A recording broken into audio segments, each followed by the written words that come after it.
అడవి పక్షులకెవ్వడాహారమిచ్చెను, మృగజాతికెవ్వడు మేత పెట్టే, వనచరాదులకు భోజనమెవ్వడిప్పించే, చెట్లకెవ్వడు నీళ్లు చేదిపోసే, స్త్రీల గర్భంబున శిశులనెవ్వడు పెంచే, పనులకెవ్వడు పోసె పరగపాలు, మధుపాలికెవ్వడు మకరందమునరించే, పశులకెవ్వడు సంగె పచ్చిపూరి, జీవకోటిని పోషింప నీవే కాని వేరే ఒక దాత లేడయ్య వెదకి చూడ.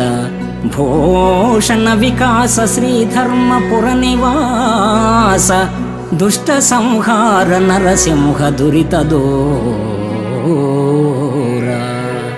హే కంజాక్ష, పక్షి జాతులకు మేత ఎవరు పెడుతున్నారు? అడవి